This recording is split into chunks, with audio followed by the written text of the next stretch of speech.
There were two separate noises. One of them could have possibly been an owl, but the other one was like a cackling. A cackling.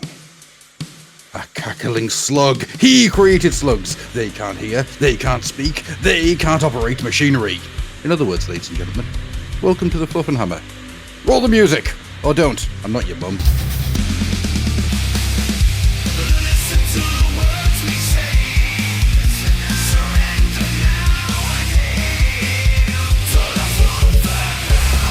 Hello, ladies and gentlemen. Welcome once more to the beachside property that is the Fluffenhammer, staring out over the seas of chaos as we take all of your money for darkened ice cream that will take the light from your eyes.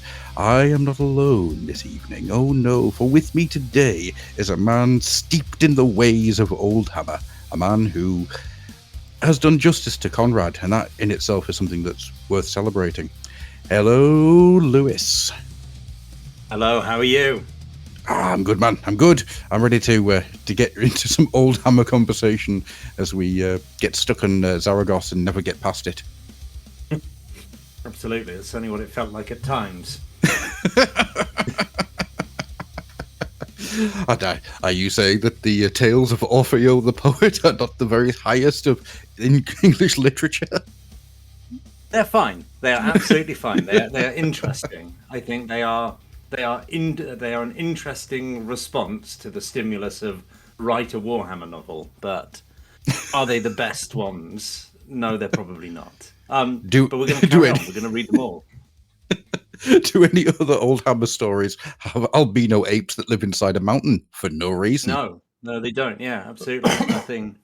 Like they are a I think it's been really interesting because they're a long time. Have you heard of Warpstone magazine?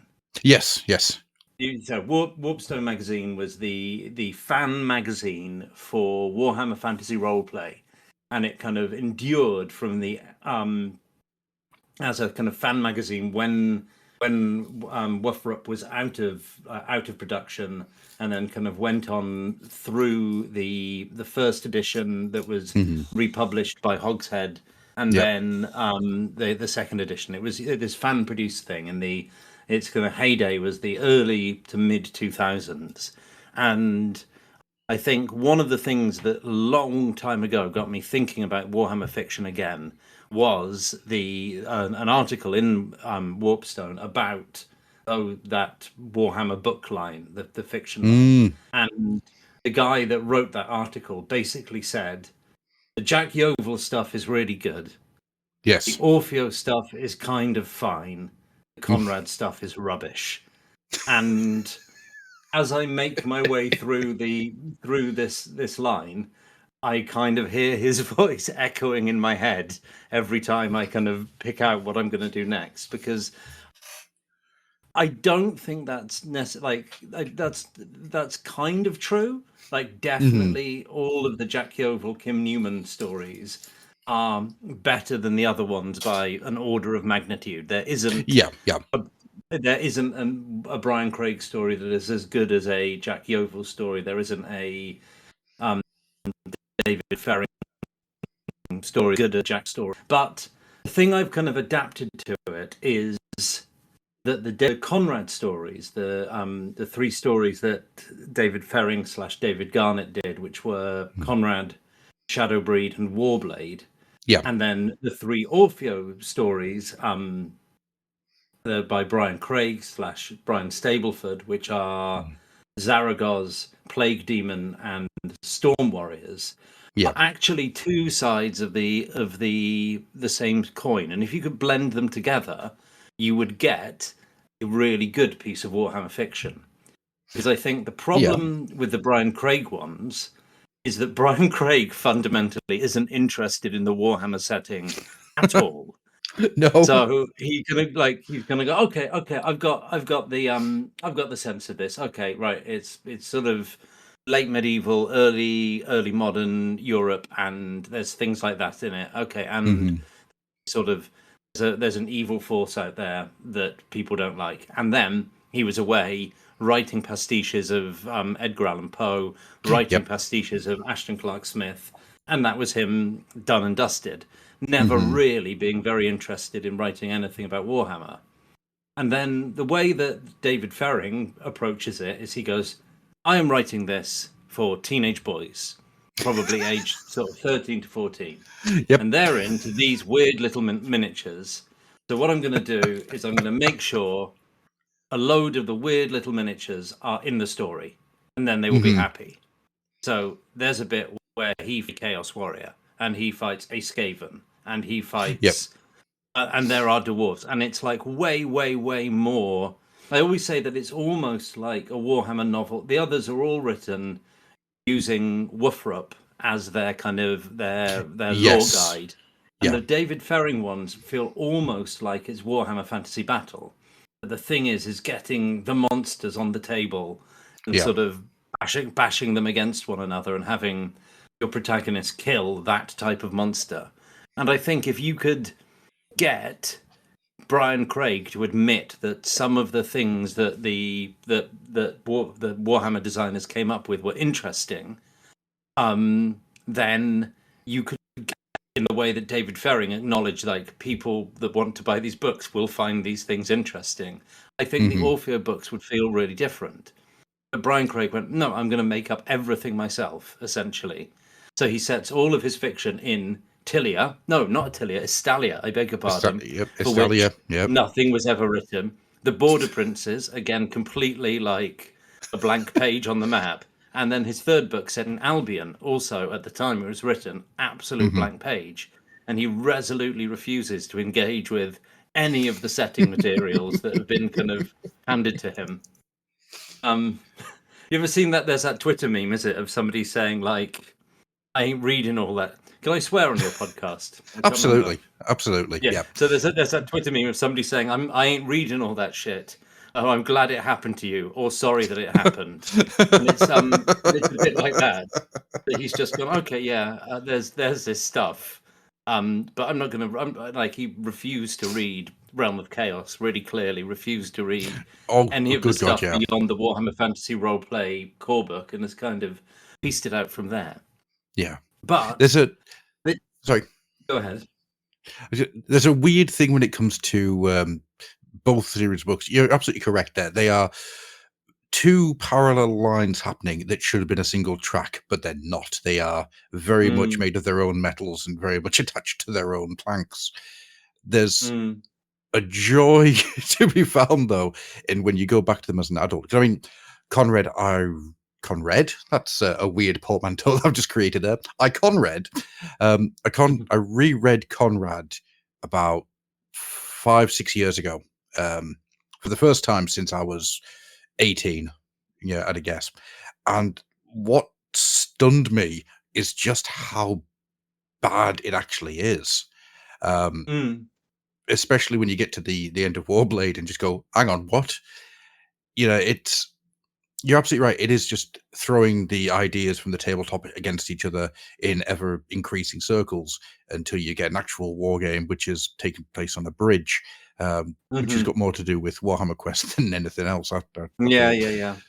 But Orfeo is just this weird, convoluted take on Warhammer where there is a whole mythos out there, and we are here staring desperately into the darkness, trying to understand any of it. And it's like, I understand what you're going for there, mate, but please stop throwing things like weird albino apes into it, because there are things you could use. But I think it's interesting that, like, so I suppose if you wanted to sort of mount a defense of the way Brian Craig writes about the setting, is that he's correctly identified that fundamentally what Warhammer is a series of pastiches. Yes. So it takes Michael Moorcock, and it takes elements of Conan and elements of Tolkien and sort of smashes them together into its own vision. Yeah. And I think the way Craig approached it is he went, okay, what this is about is pastiching a pre-existing style. So Orfeo obviously owes an awful lot, or Zaragoz in particular, to Poe and the Mask of the Red Death. The idea of these Yeah. kind of corrupt, like noble families in a sort of Victorian version of what the Middle Ages must have been like, falling apart. And I think that's how you end up coming up with your own things, is going, well, the whole point in sort of Gothic fiction of that type is you get these kind of like unknowable forces that kind of come out of the darkness. And yeah, why not strange albino apes? Why not? Because it's not about they are not about the continuity. It doesn't all weave together into a world. It's just this thing that happens to these people in this moment. And I suppose the other thing that I would like, once again, I'm making the case rather than saying, and I think this is good. I suppose the other way that you could look at Warhammer is that it is a bunch of stuff kind of hodgepodge together. Oh, And absolutely. and then what's one more hodgepodge? What's one? What if why not the albino apes? And I suppose, like, if you look at Jack Yeovil, like, he makes up a load of stuff that isn't in the setting. He introduces sort of Vampire the Masquerade style vampires to a setting where your only image reference points for vampires at that point was guys who looked like Bela Lugosi. Yeah. And he's like, this is what I want to write about. And they just went, okay, yeah. I mean, and there's an interview with Jack Yeovil where he says, I said this is what I'm going to do, and somebody at Games Workshop said, well, wait, that's not really how vampires work in our setting. And somebody else on the management team went, oh, it doesn't matter, we change it all the time. And they just accepted that Genevieve was going to be this kind of humane, partially undead kind of vampire, and away she went. And it produced, as I said at the opening, some of the best Warhammer fiction. So you can make stuff up, you can go off piste in Warhammer, but it's got to be good. Oh, absolutely. And that's the only kind of decider at the end. I think that you can add stuff into the setting. You can like be a bit heretical with the setting, but it best be that you produce something that people really like. And, you know, Genevieve Dieudonné remains very well like remembered for 30 or 40 years later, 30 years later, and she's now actually returned, which is one of the most bizarre things. Which is really great, isn't it? Yeah, which is which is really like think of that Trek knocking around in Age of Sigmar, which is which I think is what's really interesting about the Oldhammer Fiction Podcast project.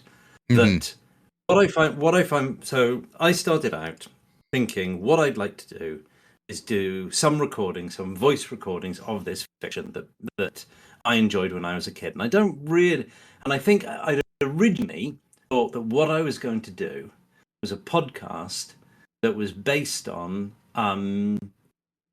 reading the letter pages from White Dwarfs in the late 80s and using them as a kind of starting point to trace the story of the changes that happened at Games Workshop. Yeah. And to use it to make it a kind of historical account.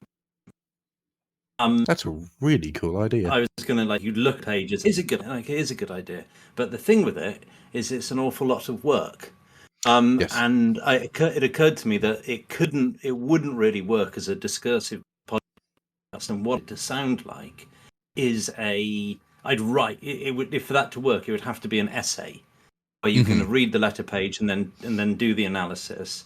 And I think at the time I was really struck with the idea that there was, I kind of referred to it at times as like this kind of Cambrian explosion, which is this kind of moment in evolution where like all of a sudden there's all of these sorts of creatures that burst into existence in a kind of evolutionary gap. And what I was thinking is that there is this moment as you get towards the mid to late 80s when kind of Warhammer bursts into life, and all of these things are created in very, very rapid succession. Like the setting for Warhammer, the setting for 40k, like the ideas behind necromancy, anything you like, the concept of chaos, all of it comes together in a handful of years. In a couple of White Dwarfs, they create, if you think like White Dwarf 104 has, well, not 104, 105, 106 has the first Space Marine army list. Then you get the first Imperial Guard in 109, squats in 111, up until like those first Eldar army lists in 127.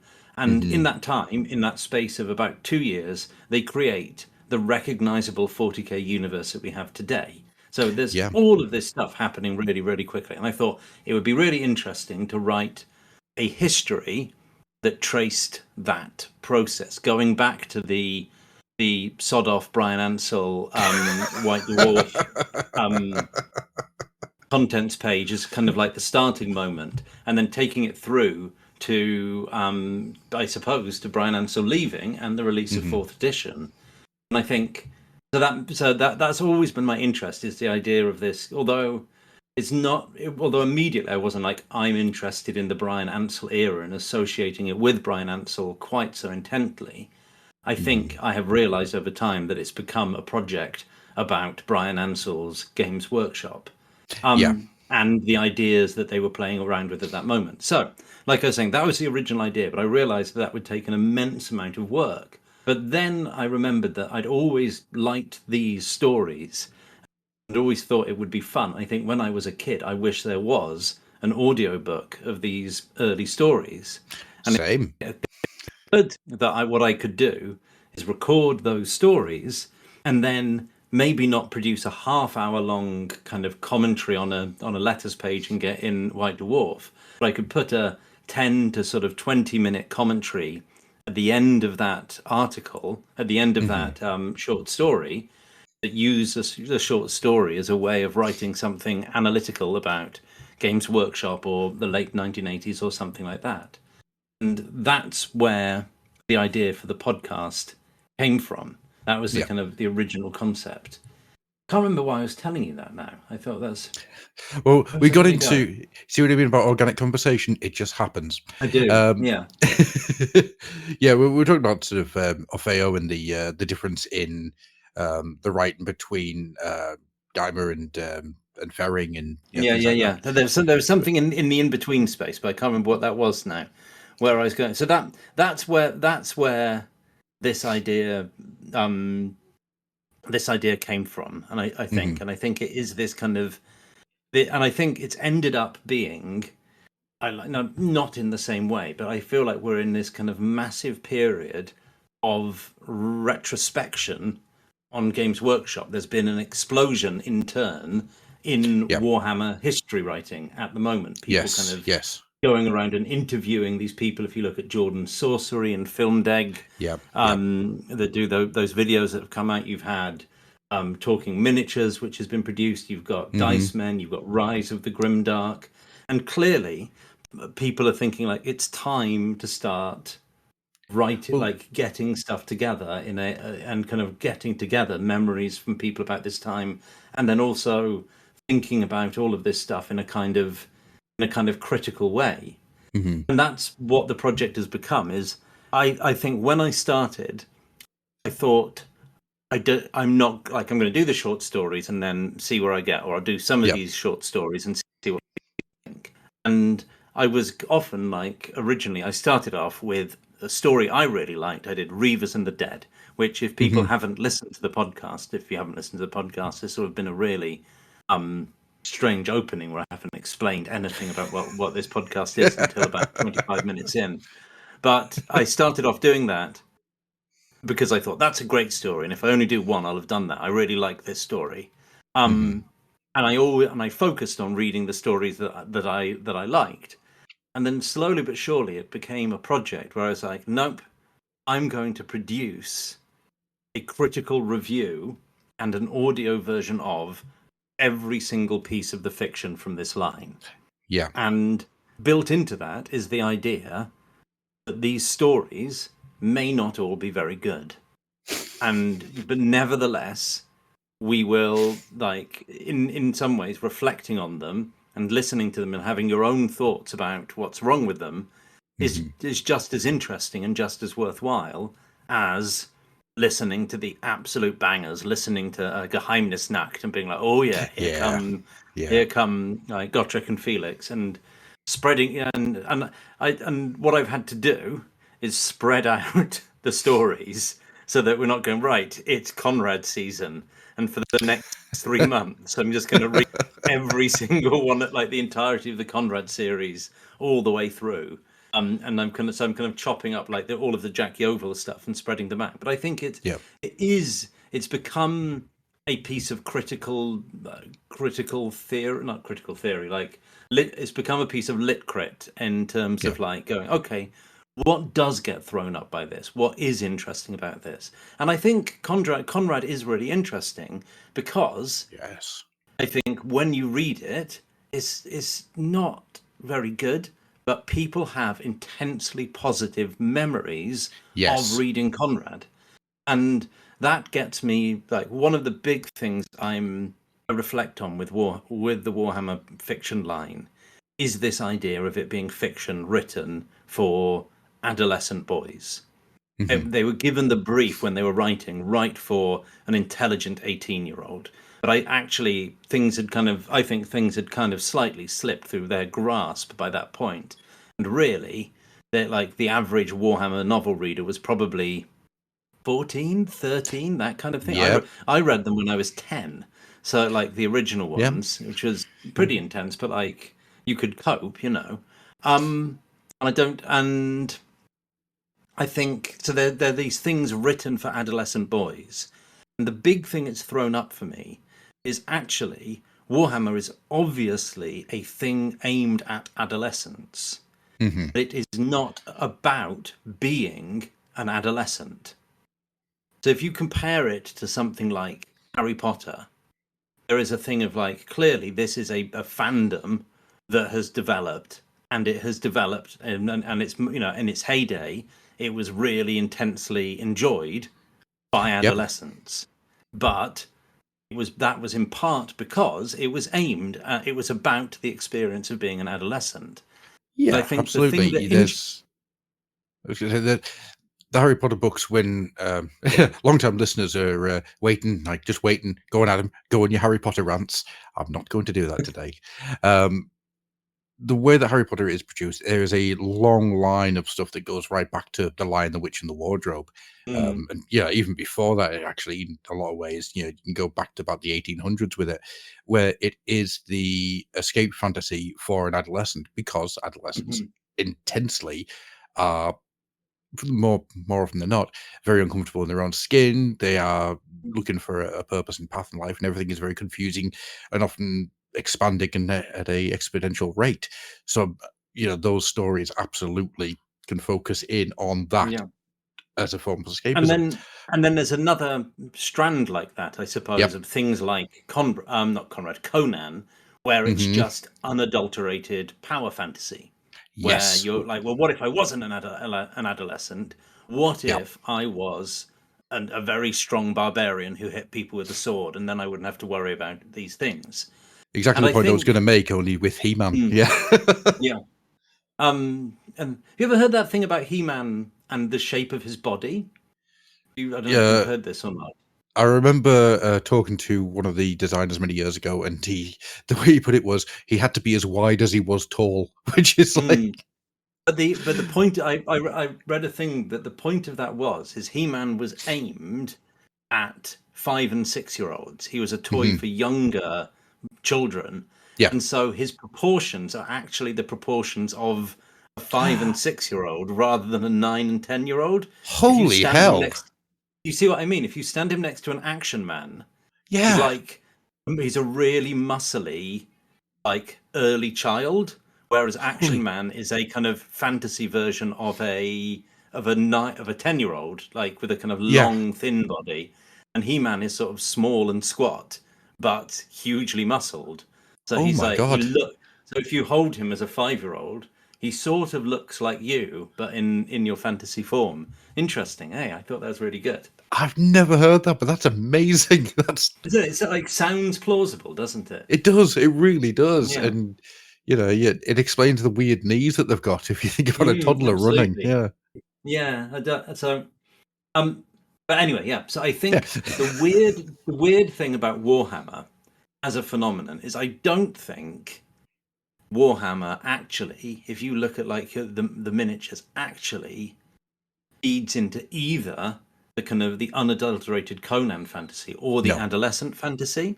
I No. think there's a weird thing where Warhammer is sort of aimed at adolescents with the fantasy of being like, would you like to be middle-aged? And I think there's a load of like, if you think about the people you knew growing up who were into Warhammer, there was quite a lot of old souls in the Warhammer community.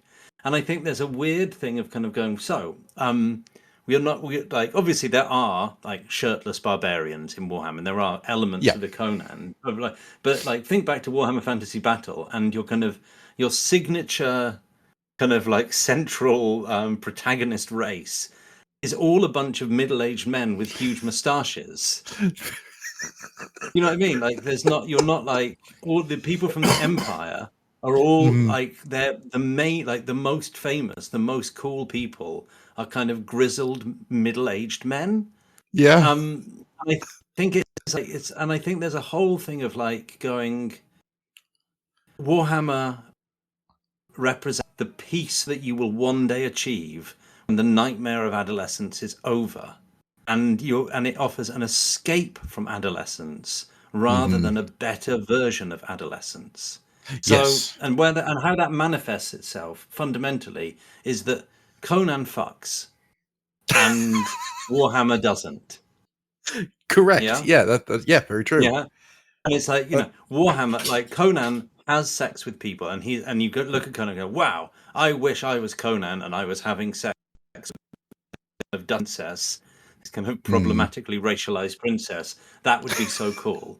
And Warhammer goes, what if you just could not think about sex for a minute? Imagine how peaceful that would be. What if you just looked at this Man of War poster with an orc and a dwarf on it, and you didn't think about having sex, and you could just feel like a moment of calm and release? And that's what Warhammer is. Oh my god. And I think consequently, the really good Warhammer story. Although I suppose like Detlef has sex, kind of, I guess. Yeah. But like a lot of the really good Warhammer writing is devoid of sexuality, because there's something at the core of it which is like it's not actually about having about fantasy. It's about escape from your own desires and just imagining, what if I was a dwarf and my only problem in life was just that goblins were going to invade my home and kill everybody and wipe out my race? That sounds really peaceful. I'd rather live in that world than be a year 9 in a comprehensive school in 1995 or wherever it is. Do you know what I mean? So I think I'm in my 40s. Same, Yeah. And I think there's a real thing that I think people wrestled with, the idea of so you want us to write when these writers got commissioned to write these stories, and they got that brief of write for an intelligent 18-year-old. A lot of them assumed that meant write a story about an 18-year-old, and I think for a lot of them that backfired. For some of them it didn't, but for a lot of them it did. And I think because it's a misunderstanding that Warhammer is not like Conan. It's not. Although you get there are some like 19 issue sort of 70s-ish white dwarf covers with like barbarian with woman holding his leg. They really fall by the wayside. And I think there's a big thing about the kind of the absence of sex from Warhammer compared to D&D.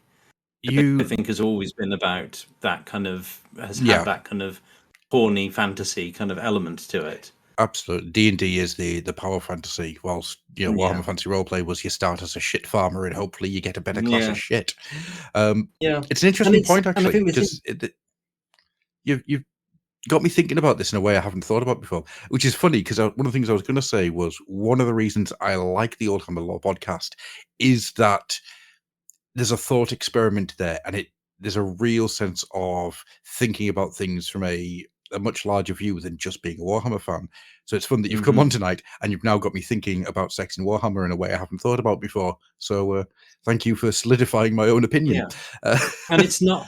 And I should point out that obviously, if you look at Slaanesh, then there's sex in Warhammer. There are, and there's always been like booby witch elves and things like that. Yeah.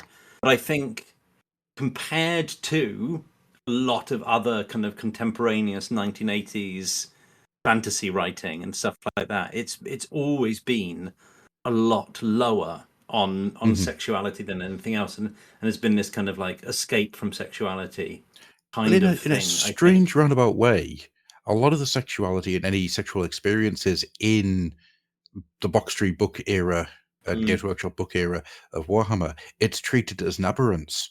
So you do have is it Crystal? Yeah, the one from Konrad who she was kidnapped by Slaaneshi and then turned to Khorne. That entire sequence, it is treated as an aberrance, whilst outside of like Felix from Felix and Gotrek, who is just getting it everywhere he goes. That original, once again, Genevieve, the sexual relationship that she has with bloody hell, Adam Detrick. No, that's not how you pronounce his name. Detlef. My brain just Detlef. Thank you. My brain just went into complete overdrive there. What that sexual relationship is, and it's the only sexual relationship in that entire series of books, is one of, whilst mutual love, it is a strange parasitic relationship that it creates. And I am finding it very hard to think of any sexual experiences I did not expect the conversation to go this way, I'll be honest.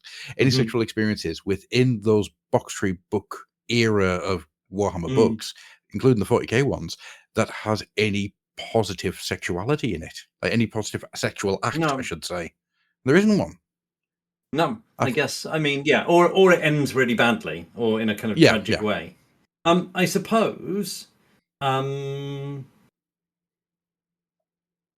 I suppose like the other thing to point out is these books are the least pure kind of Warhammer products like Warhammer background books to be created, because they're all written by people who have actually only, with the exception of William King, they all had like a really tangential relationship with Warhammer. They were brought in by David Pringle as people who were kind of like up and coming sci-fi writers in the UK in the 1980s, and were kind of offered these gigs, write something for this world.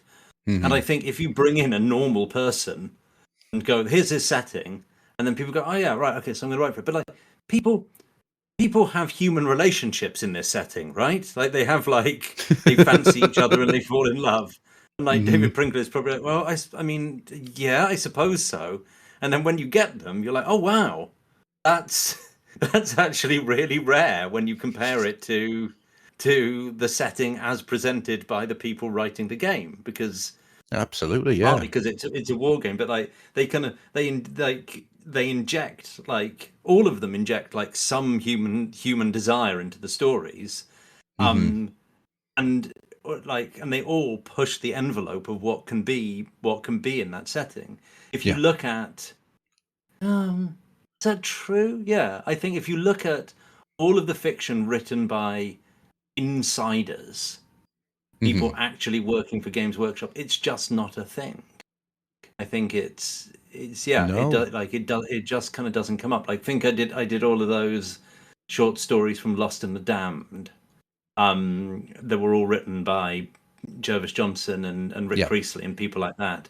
Or all of the 40k stuff. I pulled all of the like the in-house fiction from all of the White Dwarves together, and there's none of that has a kind of human desire element, and they're all kind of quite short bits of fantasy writing to help people come up with ideas for their war game. So it's kind of understandable, but yeah, I think that's one of my big beliefs is kind of it's about that. It's about the fantasy of being a middle-aged person and kind of free of the hormones of adolescence. I think that's, and you're kind of, instead I'm in command of an army.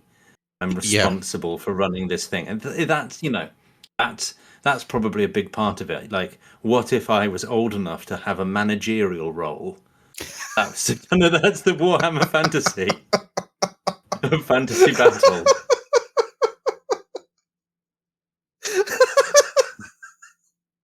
Sorry. Oh, that caught me off guard. Yeah. What if it was my job to tell people where to stand? And I was thinking it as I'm in charge. I was thinking it was I'm in charge of the army rather than not being in charge of my own emotions, which is quite an interesting way of looking at it. I do. I think, there's an interesting idea that just popped in my head there. So for a long time, I've said that there isn't as much Lovecraft in Warhammer as people think there is. There is a base idea of the unknowable outside, but I mean that's cosmic horror in any particular. So I've always there's a little tiny glimmering of it, but it's never been as much as people have said. Moorcock obviously is the larger element, and Nash and Smith, who kind of did some weird stuff with Cthulhu, but we'll not get into that because we'll be here all night. Yeah. But the idea of having a completely sexless and relationshipless setting is an incredibly Lovecraft thing, because as we all know, Lovecraft was terrified of everybody and would scream dramatically at the sight of anybody coming near him. So that came through in his writing, and that might actually be a larger Lovecraft influence than any of the cosmic horror stuff. Yeah, although obviously when you think about it, like, having said all of this, the horror, like, the chaos gods are the gods of emotion, aren't they? Yes. So it's a thing of kind of going, this world is doomed, and the thing that it's doomed by is human feeling. Yeah. And I suppose, like, is that what Lovecraft thinks? I think there's because it's not, is it? I think that no. The chaos, and I think there's definitely something Lovecraftian in the idea that in the end, will just all be protoplasm. In the end, everything will kind of like collapse into there's a nihilism to Lovecraft, isn't there? That, of course, that's in both 40k and Warhammer Fantasy Battle. Yeah, but more so in 40k, I think, than Fantasy Battle. Oh no, exactly.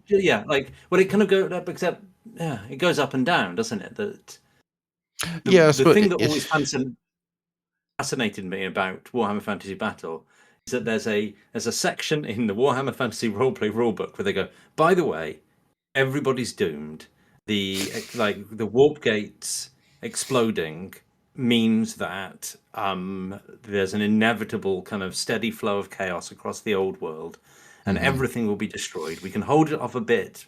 We can hold it off a bit using the power given to us by the gods, who are in themselves, in their own way, an emanation of chaos. But ultimately, everybody's doomed.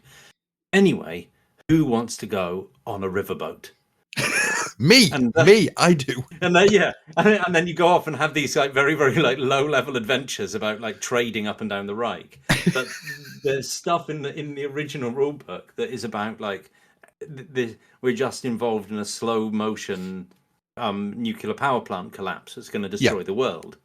But I'd agree that it's kind of that kind of the apocalypticness is probably more front and center in. Partly because 40k has lasted a lot longer, but 40k has had like the kind of the idea of there being an existential end to the world since the arrival of the Tyranids. When since the release of Advanced Space Crusade, really introduced that kind of idea, and it's there in some of the Realm of Chaos books a bit.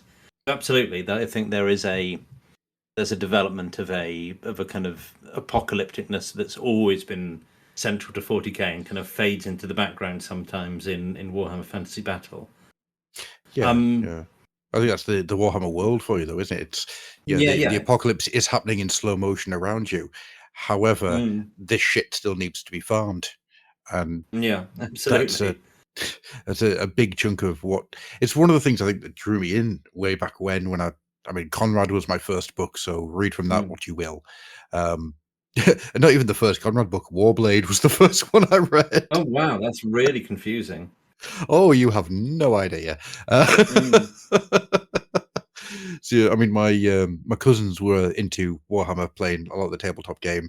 I would have been, this would have been 88, 89, so yeah, I was still very young.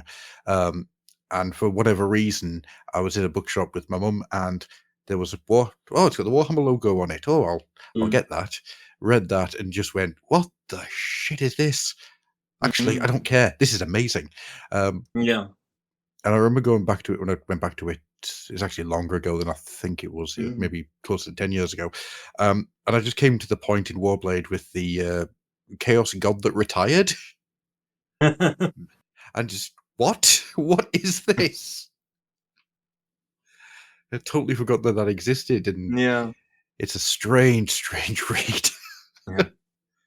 And I'm rereading. Like I've not actually got back to reread or go back to Shadowbreed and Warblade. Yeah, because they're further down the line. So I suspect there's going to be a load of stuff that I just didn't remember.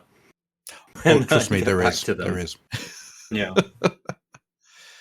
I was going to go off on another tangent there. Something clicked into my brain and then went straight away again. I mean, the weird thing about Warblade, of course, is just the Scottish dwarf who makes the sword, and that entire sequence is just baffling. But I've always had a love for this era, and in a weird roundabout way, it's almost like that love overwrites the parts of the brain that would have thrown an Anne Rice book out the window for being terrible.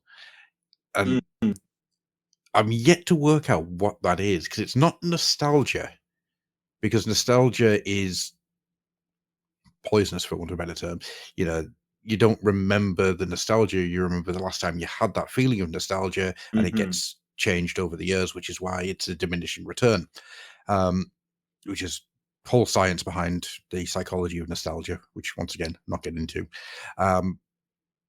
But going back to them, there is a smell in the air, for want of a better term. Yeah, there is a feeling of lightness returning to these books and just going through them again in a way that I don't get with anything else. Even when I'm going through Puddle Lane with my son, yeah, there isn't that sense of lightness that returns to it. I'm using lightness in a very airy-fairy way because I don't quite know how to describe my own psychological experiences. So what I think it is it, and I'm kind of slightly spoiling something I'll talk about on the podcast at some point. But I think that there's a real thing of we remember the sense of potential. So I think you got these books and you go, I can see that these books feed into a whole wider world that I don't know anything about yet. And I'm going to find out. And I can see and I can see, because I've been to a Games Workshop, that there's all this other stuff that I could explore and find out about in these stories. And these stories give you a kind of a wedge or a kind of biopsy of what that world might be. And you're then like, this is going to be interesting. What is this? How can I think there's some, and that's not nostalgia, because I think it's not like straightforwardly nostalgia. It's almost remembering that moment of untapped potential. I've got a really clear memory of reading I used to be really, really into fighting fantasy books, and then I got a copy of White Dwarf and I read the Lehman Russ sort of origin story that was in my very first White Dwarf 117. And I can remember reading that Lehman Russ origin story and understanding about 50% of it. And feeling and having and I can really remember at the time being like, I know so much about the setting for fighting fantasy. I've got Out of the Pit, I've got Titan, and I really, really, really understand everything about fighting fantasy. I've read all of, very limited amount of materials, but I've read loads of the fighting fantasy books, and I've read the background books, and I understand. I kind of describe the map. I can't anymore, but at the time I could have described the map of what's the setting called, Alanzia or something like that. Anyway, and I had this thing of going, I know everything about this. I've been having a copy of White Dwarf and being like, I can see that there's clearly something here that somebody could know a load about. I don't yet. But I wonder, but I'd like to find out more about these worlds. And I think if you think something like Warblade, I think there is a thing that kind of goes, oh, like this is clearly revealing the mood, the feel, the setting for this world. And it seems really interesting. But it doesn't really explain what any of those things are. Very true. Like, yep. I mean, I'm gonna find out what this is, and I think that's that kind of like feeling of like confusion. I did a podcast a couple of. Was it in the podcast? Or was it no? It was in an interview with the Crown of Command. Podcast, the White Dwarf, like my first White Dwarf, and I talked about the fact that Games Workshop became, once they became like sort of post floating on the stock market, they became very good at introducing people to the game. If you think about the thing of going, I'm going to produce a box game that you can play and find out about, but it was also true of the setting. It was very straightforward to like pick up the rule books and get all of the information that you needed to understand what was going on in your setting. In the 1980s, it was far more piecemeal. Most of it was in White Dwarf. If you didn't have the White Dwarf with the relevant bit of information in it, that information was lost to you. You couldn't buy a codex that kind of talked you through stuff. The information for 40k was spread across 5 or 6 different books. And I think that there's a real thing of it just used to be this kind of like piecemeal piecing together of the setting, but a feeling that there was a load of setting out there. Yeah, and it's something pops into my brain here, and it's the Horus Heresy books.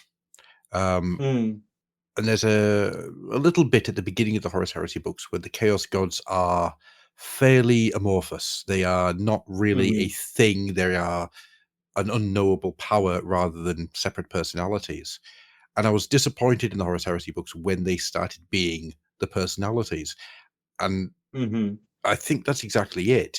There is a potential there for something strange. Because I think one of the reasons I like that so much is it reminded me of the Boxtree Books era. I keep calling it that. I know that's not completely true, but it's just how I remember the different eras. How you think of it, and I think you've probably hit the nail right on the head there.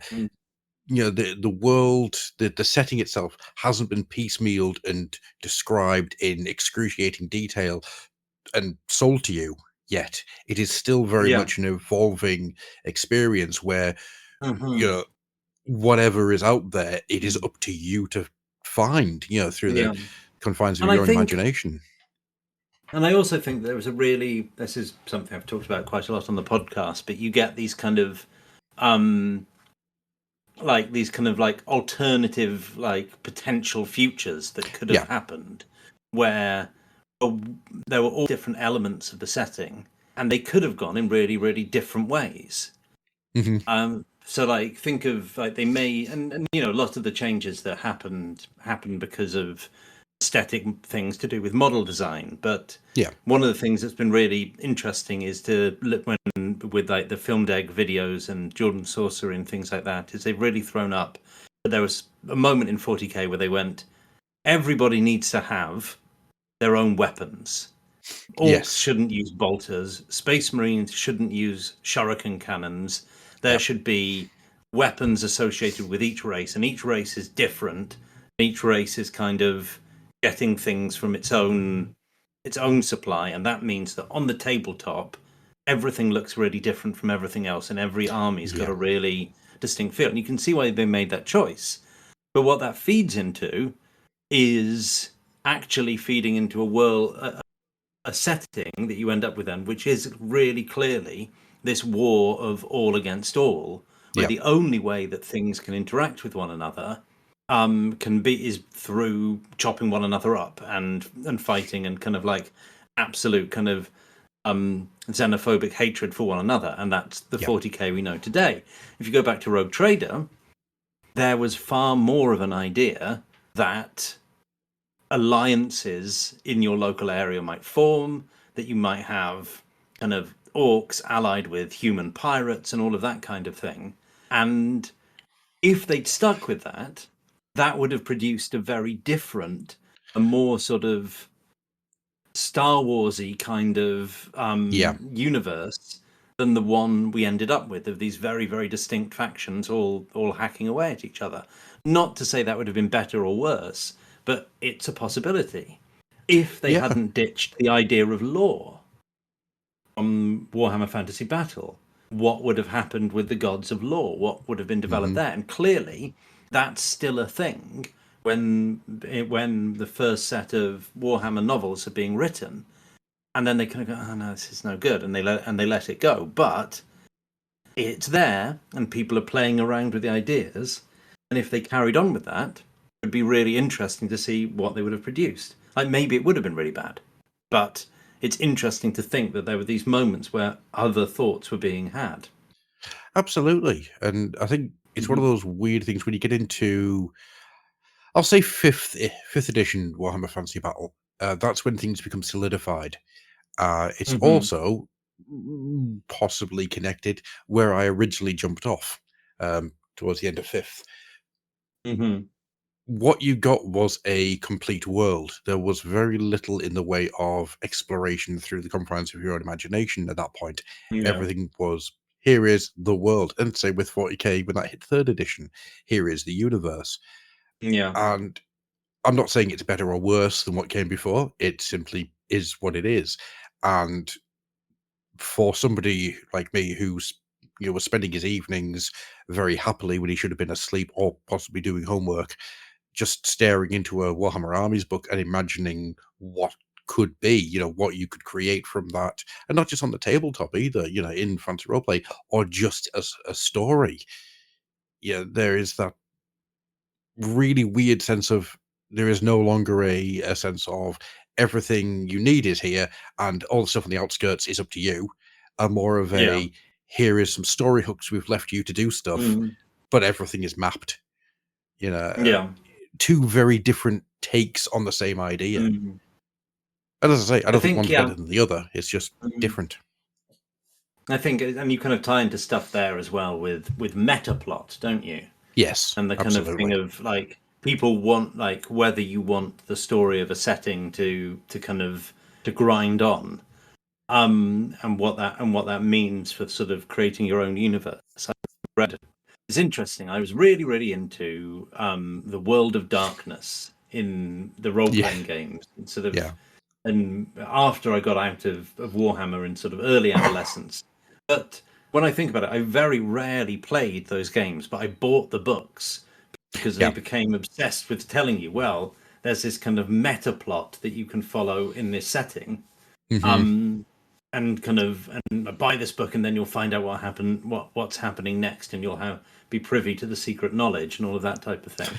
And I think nowadays I'd really like to avoid stuff like that. And I really dislike the idea of kind of being pulled into reading fiction because it reveals the hidden secrets or the next revealed hidden secret or the next bit of the plot when it's tied to a game setting. I think I really like the idea of smaller scale local skirmishes rather than the Storm of Chaos or the Fall of Cadia and all of that kind of things. I think that's where my tastes run. No, absolutely. I mean, the human element is always going to be more interesting than the god view. See something like the Fall of Cadia.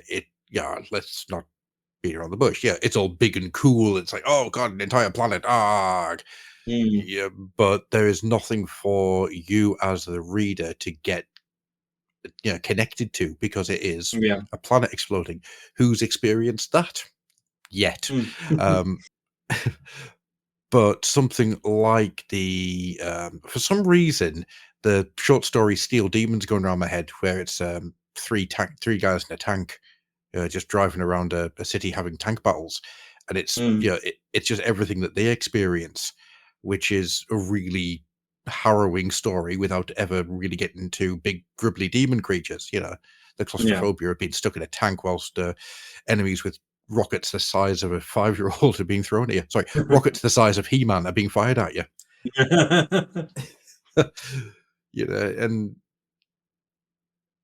throughout the stories that Games Workshop have put out through, be it Boxtree or be it through the Black Library, when the stories get too big, I have a tendency of losing interest pretty damn fast. I need to have a connection to the characters, and it's one of those things that, without naming people because I don't want to get sued, some authors have a tendency of doing is making the setting or the experience of the book too big, and you lose interest. I mean, the outlier there, the thing that proves the rule is, of course, the Infinite and the Divine, which is set over millennia, involves two horrendously gay metal skeletons having a good old time and just having the best time of their life in a weird sitcom that lasts longer than humanity's been around, and is probably the best book that Games Workshop's ever put out. It's interesting, isn't it? Because I think, sort of, if you think about the history of the Black Library, I think, and Games Workshop in general, I think they've kind of been through a number of kind of stages of I think Games Workshop lives in a cycle of kind of like growth and decline. In general, I think if you listen to sort of, once again, all of these kind of histories of Games Workshop, they kind of have this period of growth, and then there's that whole story about them kind of trying to launch, like where they have like a series of failures with re-releasing Epic and with Gorka Morka, and then they do really well again, and then they have a kind of economic collapse after the end of the Lord of the Rings line being profitable, and I can really remember that period as being a bit of a kind of dark time. But I think they go through a similar kind of process with their fiction, and I think I think part of that is kind of a thing of developing a world where you can give people more or less freedom, and you have more or less of a sense of humor about yourself. And I think like that the infinite and the divine comes from a period where I think about Games Workshop was kind of Games Workshop enjoying the idea that their setting was rich but also a bit silly, and being able to kind of incorporate that into their setting once again. I always think about the thing that is missing when you get into culture war battles about 40k and people going like, it's, I hate to say this, but it's usually Americans, and you have people saying like, no, 40k was written by radicals. It was written by leftists, actually. These were like progressive left-wing people. And you have other people going, no, they weren't. You go, well, and it's because I don't think American people have a reference point for the type, and it's kind of true and it's kind of not. And the reason is because American people don't really have a reference point for the young ones, the Rick Mail and Aid Edmondson. Yeah. And I think if you think about the young ones, it's got that feel where like the young ones was sort of radical and sort of left wing, but it wasn't like a coherent sort of leftist narrative.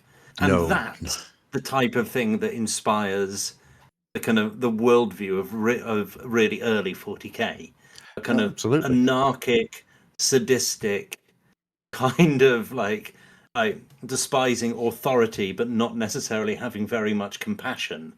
And that's the content of 40k. And I think you get moments when 40k can allow that kind of silliness back into it again, or that kind of like absurdity, kind of gross absurdity. And I think that's when they go really well again, and then they kind of get pulled back to the core product and Space Marines and that kind of like, well, fundamentally it's a power fantasy, and fundamentally it's kind of not that it ever becomes like fully kind of good versus evil, but they kind of simplify it down again. And that's what I think about all the time with the coming Amazon show is, are they going to be able to get their heads around the type of satire that it was meant to be? Because it's not difficult, kind isn't of it? like pointed satire, but it's kind of like a satirical absurdity. And I think they're going to have a really hard time I worry about it not being able to be like that. I worry about it not being able to escape the idea that you've got to have a Space Marine protagonist who we empathize with from some point of view, And it's really tricky because I think it's really hard to empathize with Space Marines. Although, that's, they've written all of those Horus Heresy books, haven't they? Where it's mainly about Space Marines. And they said when the original 40k books were being written for the Games Workshop Books project, they got in a bunch of people and to try and to pitch ideas for them, and people said, "You can't write a story about a Space Marine. Like he doesn't have feelings. He doesn't have kind of like a worldview that you can follow for just maximum violence now." And it was only Ian Watson who had the guts to say, "No, you can write a story about a Space Marine. It's like this," and that's why I think the first book of The End and Death is dedicated to Ian Watson. He kind of hit upon a way of creating Space Marines that you could relate to. Which although his Space Marines are they're nothing like the Space Marines in any of the Horus Heresy stories, who are I don't know. I don't know what they're going to do with those films. I mean, the only way I've been able to work out anything you can do with them is either taking something like the Cypher's Kane books and running with them, or something like, is it 15 hours? 30 I don't know that one. Whatever it is. It's Imperial Guard book, and due to a logistrator somewhere not carrying the one, a unit of Imperial Guard, instead of being sent home for a respite, are sent into the middle of an orc war. And it's very, very it's, I have to be careful with the name because it is almost the name of a book about the Benzine massacre. So I need to be very careful that I'm not sending people across to the wrong thing. Yeah, some horrendous book about one of the worst things that humanity's ever done to itself. No, I mean this book, which is about horrible things humanity's done to themselves, but in space. It's interesting, something that you said before, which I'm aware that we're going to have to start wrapping things up soon, so I'll get to this as quickly as I can. The fact that Americans don't have that touchstone of that mid-80s Britain is a very important part, I think, to the history of Games Workshop. They had Reaganomics, where we had Thatcherism. Whilst on the surface they may look very similar, they affected the countries in very different ways. In America, it created a massive time of growth, providing you're above a certain class, a certain wavelength. But in this country, it did very little unless you were one of the higher levels, full stop. It created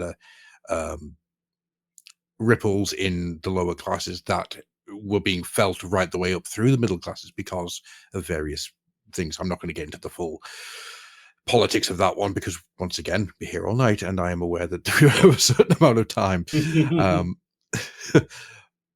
But the difference between the two, whilst I say they are very similar on the outside, creates two very different outlooks, and America didn't really have a lot of poking fun at the establishment, because the establishment was controlling, it was what you were seeing on TV. You had things like Dallas or I'm trying to think, Airwolf.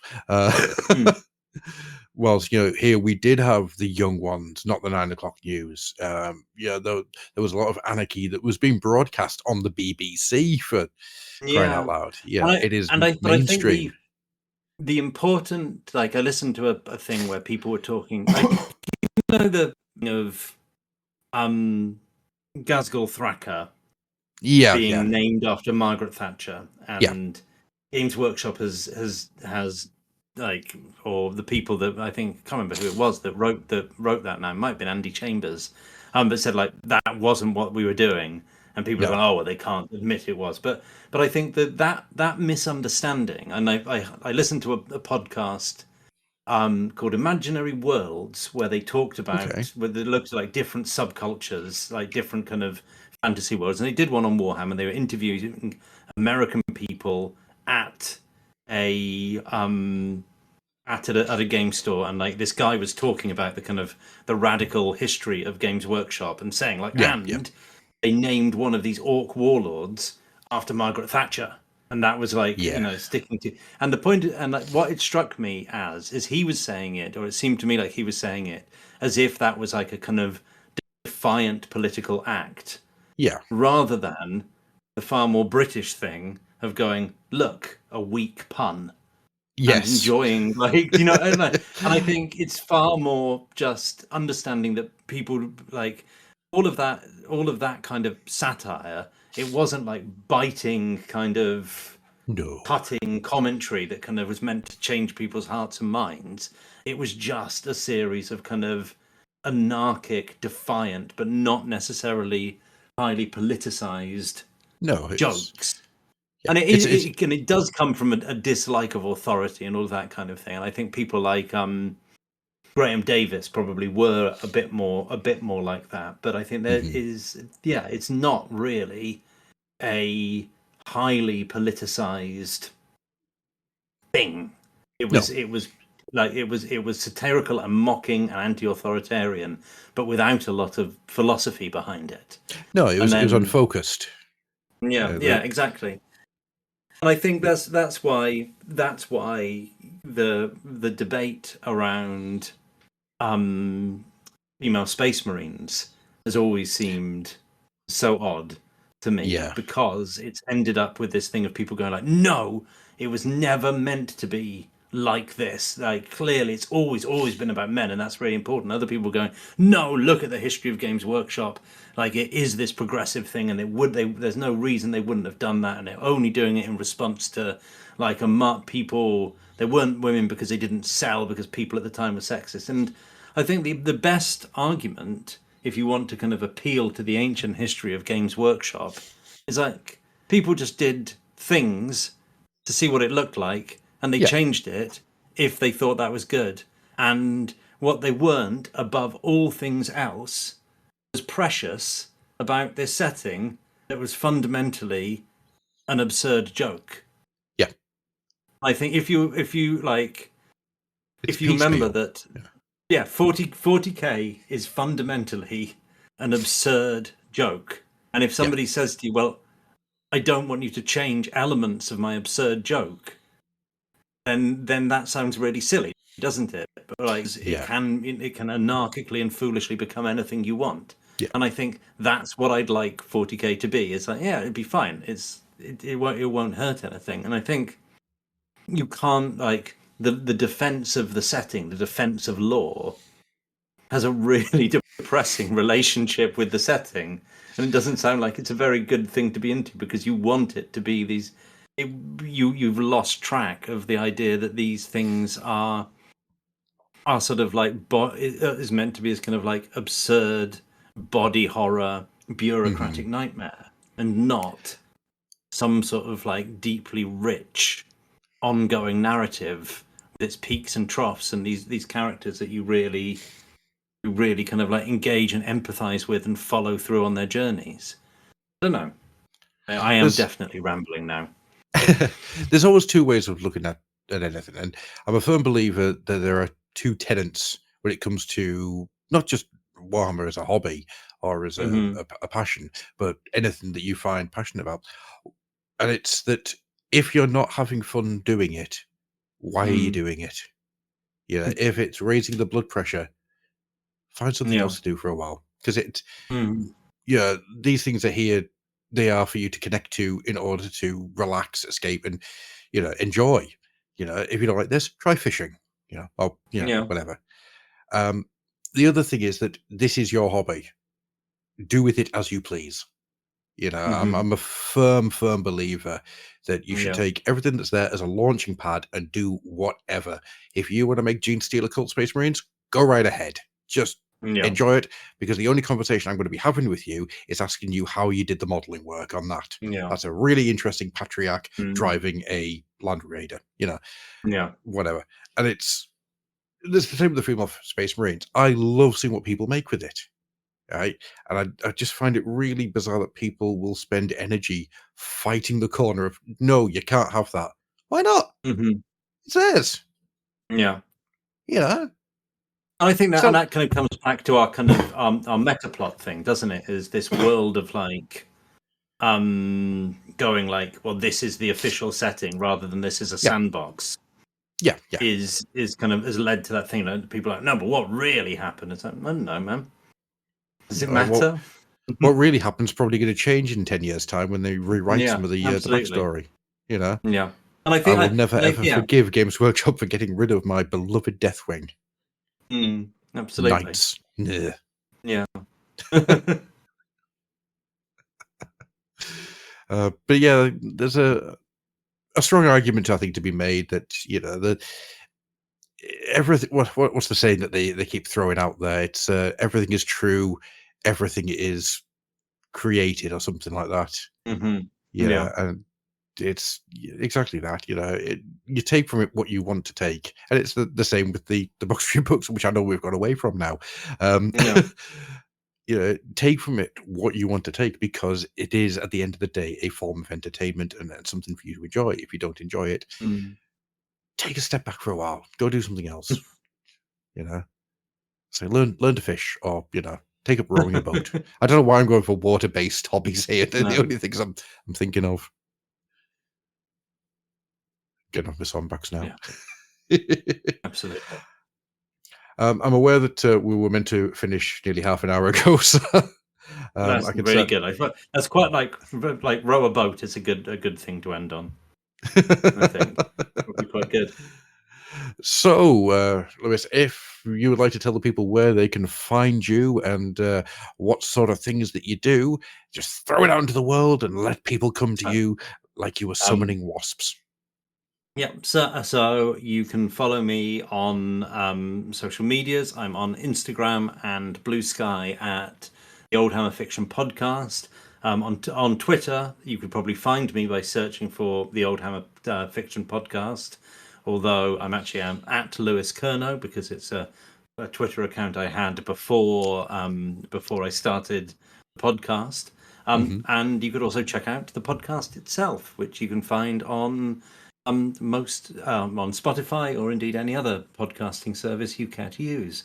I'm on episode 40 now, I think, something like that. I wouldn't. The one thing I'd ask people to do is don't start with the first one, because it's the first one I did, and the sound quality isn't as good as the rest. And I can see that quite a lot of people go to the very first one, and I worry that they kind of get my sort of very, very early on audio skills and then get discouraged. But if you want to start anywhere other than like perhaps episode 1 or 2, then that would be really good, and that would make me feel good. My most rapidly growing episode at the minute is I did a recording of the entirety of War the Orcs over Christmas, and which ended up being like incredibly long, like 5 3/4 hours long. But it's really, really rapidly climbed up into my top 10, despite only having come out a month ago. So I don't know if that's a good place to start, or like the most kind of like grizzled veteran. People seem to be enjoying that. because all of the short stories have been done now. Apart from the ones from Genevieve Undead, you can kind of drop in anywhere that you fancy. And I love to chat to people about what I do, so do get in touch on social media. Awesome sauce. Oh, and I'm also all over the place on the Oldhammer Facebook groups as well. Yeah, which is where I came across you originally, to be honest. Yeah, absolutely. Yeah, there you are. Way back when, and I don't want to point out, I loved the Orcs book. I went through all of that over between Christmas and New Year's, I think it was, and yeah, it took us a while to get through, but it was that's it. I try and do a really long one at Christmas, so people have got driving material. It works quite well. I never considered that. Yeah. Oh man, yeah, brilliant. Yeah, it's a weird feeling, isn't it, when something suddenly takes off and you have no idea why. Yeah. It's my reading of The Last Church still sits there in the most listened to every single week on YouTube. Oh, wow. And I'm sitting there going, I did that 9 years ago. Why won't people get other things up to the top? Occasionally Deathwing gets up there as well, but that's always The Last Church. Ah, dear. Very cool. Right, well, with all that being said then, we will get out of here. Thank you very much, Lewis, for joining us this evening.